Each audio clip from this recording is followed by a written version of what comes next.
How's it going, everybody? Trekking Racing, coming with a video that really I didn't ever expect that I would do, and not in the way that I said in the MR2 a few videos ago, not in a bad way, but in a good way. This page was really never about any sort of instructional or anything like that. It was really just about progress on the vehicles, and then, hopefully video of them on track. Gasp, in the future would be fantastic. And then, videos of this doing cool things, burnouts, fun stuff like that, going to shows. And then in the future, more things about the community, things in North Carolina, car shows, car events, track events, those sort of things. So yeah, that was kind of the original intent of the page. And then I started hitting some difficulties of some new things that I was working on with the IS430 project that led me to believe that there is some merit in me possibly doing some instructional style videos. The way that my head works is a very analytical person. I'm an instructor by trade, so it's one of those things that I do think that I have the ability to do. It's just, honestly, to be frank, not something that I ever felt that I had the time to do. And not that I have the time to do it now, but I just feel that there's a need for it. I'm hitting complications with doing these AN fittings, as we're going to talk about today. And it's just something that I've learned a lot about now, that I believe that I can pass on enough knowledge to help other people with, especially if you're going to be tackling it in this specific chassis and project, a 1UZ or 3UZ or maybe even a 2UZ inside of an IS300, IS200, Altezza, whatever you want to call it.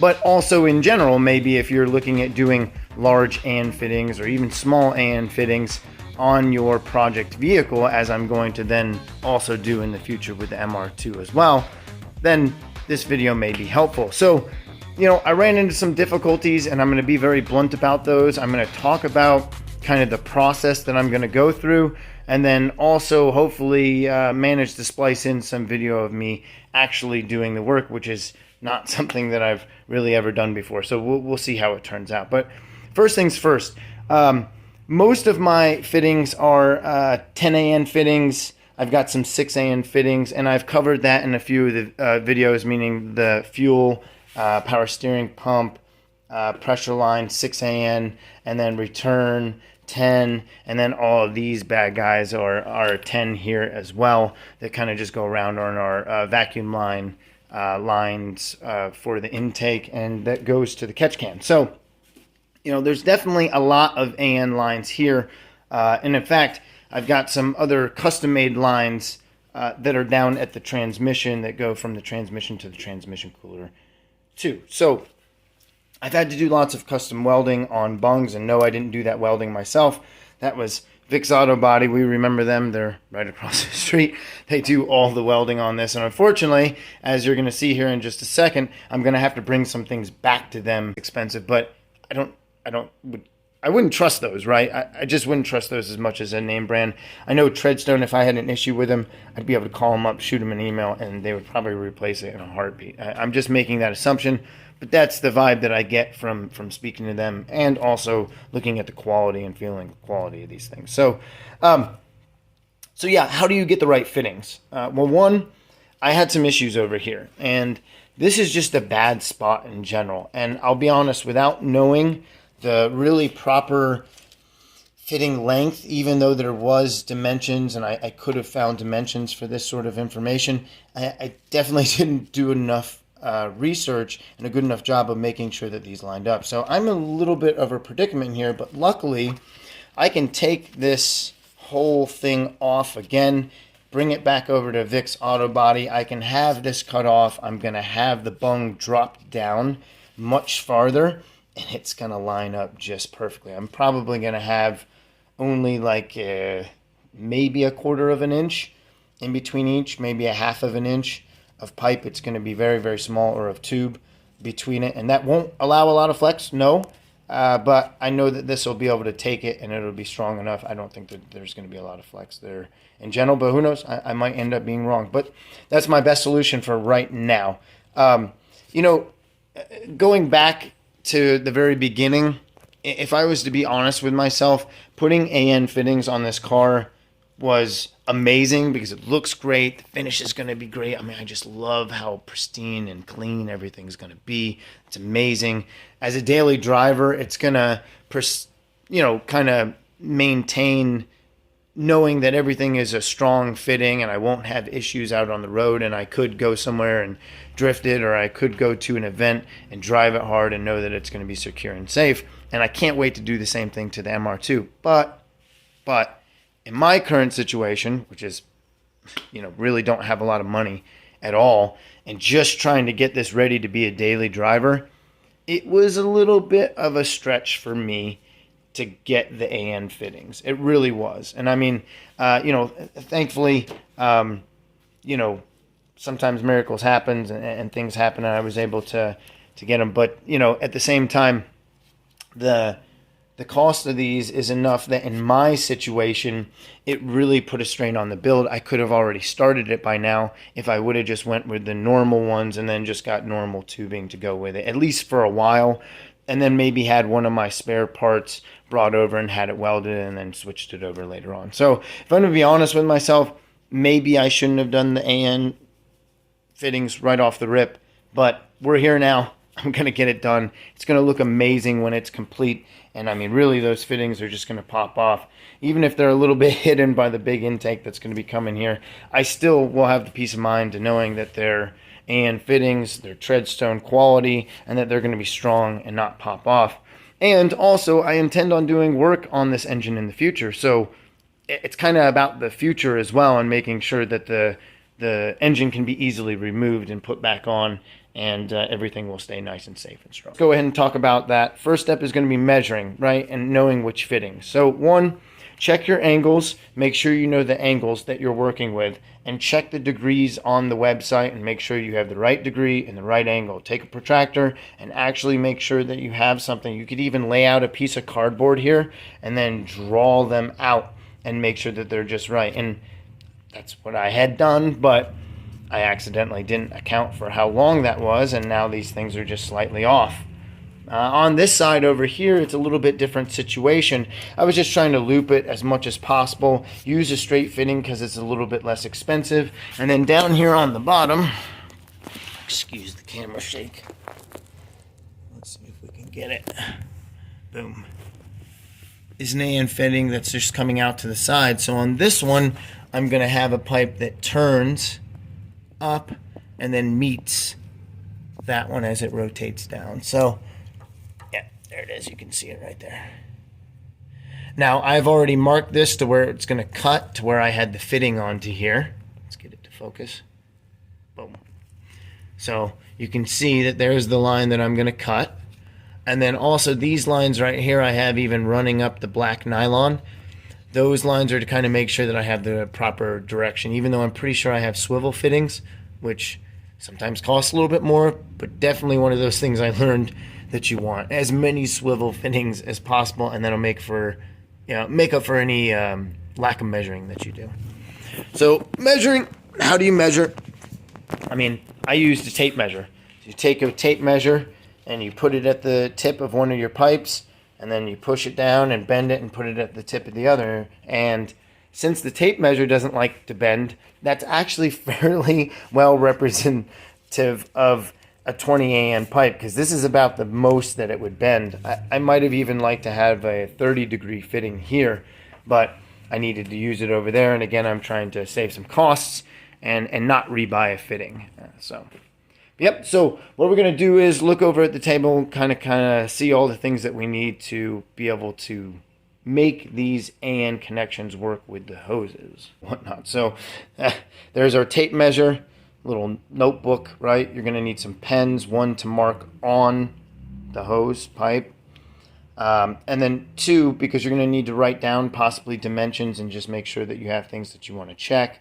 You're going to need your wrenches. Huge 28 wrench, which honestly I would have normally just found something inside of my toolbox to work with, as I'm just working with a simple vise that I have from Harbor Freight. But the tool was cheap enough. Treadstone had it at a good price, so I was like, you know, makes sense to get it. It'll kind of reduce the marring that I'm going to do onto the pipe, since I'm already going to be kind of doing it the you know, cheaper way. So you're also going to need a cutting wheel, safety goggles, you know, I mean, sure, safety goggles, right? Safety third. And then obviously your fittings, and then your pipe. So some simple things that you're going to want to do is some non-stick tape to use on your nylon exterior. That means when you unwrap it, it won't kind of make your nylon all frizzle-frazzled. I mean, to be honest with you, I just use duct tape. Non-stick tape doesn't even make sense to me. I didn't have any non-stick tape. I have stick tape because that's what you want tape for. So I used white duct tape, and it just ended up working fine. Just don't press it on super hard, and then you won't have an issue. But you're going to wrap the end of it. You're going to mark where you need to cut it, like I did on my other pipe over here at the bottom. And then you're going to take it outside because it's smelly, and you're going to cut it with the wheel. Cutting with the wheel is pretty easy. I'll splice in some footage of that just so you can see how it goes. Alright, so as you can see, I marked the pipe. I didn't go all the way around with it. I think it's going to be simple enough to follow along with the larger wheel that I have on my cutting device here. I know I said that you should go outside, but you're in luck. I'm going to do it inside today, despite it's going to make everything smell because outside is super noisy. So, alright, so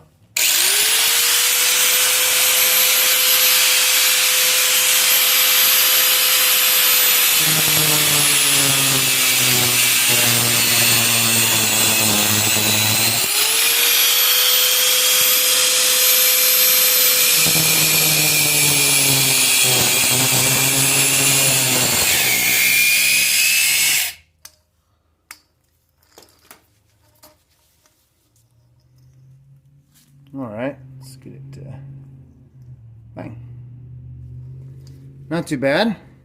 Not necessarily my best work, but it should do just fine. As I said, we've got to remove this tape. Hopefully I didn't press it on too hard. I think I pressed it a little bit harder than I wanted to, but hey, there you go. Not too bad. You want to make sure you clean out the inside. Watch out because these ends can be sometimes a little bit sharp, right? Blow it out a little bit. No, not like that with the air gun, right? Shh, blow it in there, right? So now we've got to press it on. What we're doing is we're taking the back part of the fitting and we're pressing it onto the end of our hose first. So I'm using my little notebook here. First I'm going to start and just get the fitting on. Alright, I'm going to use my notebook a little bit and help drive it on, kind of back and forth.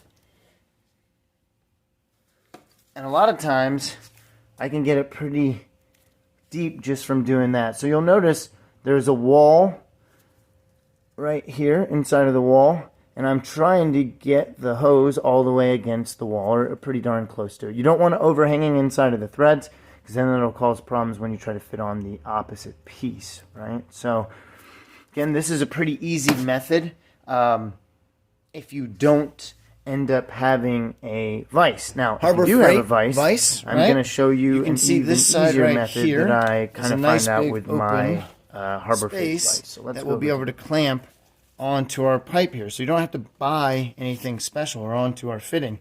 So all I need to do is kind of just wrangle this in. And remember, we don't want to mar the end of it. I mean, they spent attention to detail in making these things look so nice that really it makes sense to not try to mar them up too much here. So I kind of get the relative size there. And then what I'm going to do is take some nice fresh paper towel, and remember that's why it was on the table back there, and I'm going to place it inside of that, and then I'm not really clamping it down. I want it to be loose. There's no reason for it to be super tight. But now, not only do I have something to push it against like I had over there against the table with the notepad, but now I have something helping hold it while I turn it. Now, keep in mind, these actually aren't, I don't think they're screws on the bottom. You could just simply push it down, push, and drive it down into there. But, I truly believe that kind of giving it a little turning action helps. And what's nice is since you're not viced in, you can kind of pull it out and check the status there, right? So there's the wall. I'm about 1/4 of an inch off the wall now. Boom, there. So now I can keep pushing, keep turning. Not a big guy either, so this might be easier for many of you out there. But pressing and turning, pressing and turning, pressing and turning, all the way until you get it on. Takes a little bit of time. Also a little wiggle back and forth. Doesn't hurt either. Hey, there we are. All right, so you see, I told you earlier, you don't want to overlap into the threads. I did just slightly, so I'm going to try to back it out. Back it out just a little bit. Make sure I'm not impeding on those threads. There you go. Boom. So, there's my finished side, right? And here's just one side of the fitting. Now we've got to add the other. And here's my fitting. So things are going to get a little bit interesting here because one, we're in a tight space again. And then two, this fitting needs to rotate around. We need to get it into place here. So first things first, to help us get it inside of the tube, a little bit of WD-40 goes a long way. I realized this a while ago because it always gets stuck. So a little bit of WD on your finger. That can is doesn't have much left in it. I kind of rotate it on the inside of the tube. I usually like to spray it in the tube like that, but it doesn't have much force. And then, a little bit on here. I don't believe is going to hurt. And I say I don't believe because I'm not a professional. And that's why I don't usually do instructionals, is because I never claim to really know about anything. I'm just claiming to know that I had a hard time doing this. So if I share this information and it helps you, bang, we're doing something. Doing something. So then we're going to now mate these, press it in, start to hand turn, and you'll get it in until it kind of, starts to feel like it's getting a little forceful. Now, every time I'm turning, I'm pushing inward. And you're going to see when I put this into the vise, that's super important. One, we want to make sure that the hose doesn't turn, because if it's turning, a lot of times it's backing out. And two, we don't want it to just back out in general, whether it's turning or not. That's not ideal. So I'm always pushing in towards it. And you'll get to a point where you just, can't turn it anymore. It gets uncomfortable. And now we're going to go back to the vise here. I'm going to turn it. I don't know if this will be the best angle for you, but I've got to do it for me. And again, I've got a rolled up paper towel from one of the ones I did earlier. I'm just going to wrap that over like this. The more the better. Again, for me, I don't usually keep things too nice, I'll be honest. I'm one of those people that wrecks things pretty simply and quickly. But I've been trying to make this car a little bit different. Don't really get into the whole show car thing, but if it's going to be a daily driver and I'm not going to get it on the racetrack, then it needs to at least look good, right? And still be functional. So I'm trying to meet that middle ground, what I guess some people call OEM plus, but I'm not trying to get into labels. All right. Got it on there. I'm going to try not to clamp this down super hard, but I've got the paper towel there. That should prevent some marring. Again, I feel pretty good about this metal. And really, I just need to make sure that I can push inward into it and make sure that it's not moving. So anything more than that, is just unnecessary. All right. Now you grab your AN tool from the other side of the garage because you forgot it for your video. Bang. And then now you start rotating. So for me, I like the gooseneck going this direction, and I really just like going over the top and down. And as I do so, which is going to be hard now with the camera here, I'm pushing this direction. And I don't like that it's turning, so I'm going to clamp it down a little bit more. There we go. It's not super hard to do. Oof. Whatever you do, don't try to film a video and do this at the same time, or you might just mar up your part. Now, I didn't. Luckily, this tool is actually very soft on it.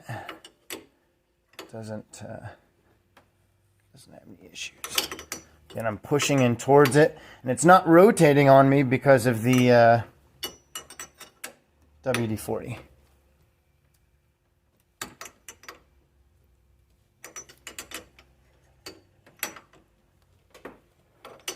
No reason to really do big strokes. That's what she said. Too easy. Once you start to get to the end, that's when it's really going to start to want to rotate on you. And I'm just pushing in. This is really hard wrist angle with the camera. I'm not sure if that's coming through or not, but doing my best. I think right about there. I'm excited. I think that worked well. Let's check it out. Let's see if I marred anything up, messed anything up. Oh, nice. Not too shabby. So, you know, little garage mechanic can do some work. Not so bad after all. So 20 AN fittings, they're huge. I mean, look at it in comparison to my hand. It's pretty impressive. They're definitely massive, and they're very hard to work with. But at the same time, if you kind of prepare it correctly with the WD-40, and you prepare it correctly by cutting things correctly with the tape and with the cutting wheel, then I think things go much, much easier. So let's take a look at the final product. All right. Final product. Not too bad. Like, obviously, if you had the proper bench set up and it was in a better placement in your garage, and you had the proper vise tool for the AN, all those things would help. But even with the basic Harbor Freight setup, you yourself, with just a 20 AN tool, can make a 20 AN line. So I guess I say that in retrospect because a lot of times we see these things and they're so huge, we make the assumption that you're going to need a bunch of tools or expensive tools to be able to complete the task, and that's really not necessarily the truth. Now, I mean, I haven't pressure tested this yet, so who knows, maybe video 35 in this series, as if I have a series, is me fixing these because I did them poorly. But as of right now, they feel pretty darn solid. I can try to pull them apart. They don't come apart. They feel extremely solid. So we'll get these in the car. We'll see how it fits. And then in the future, we'll talk about that other solution.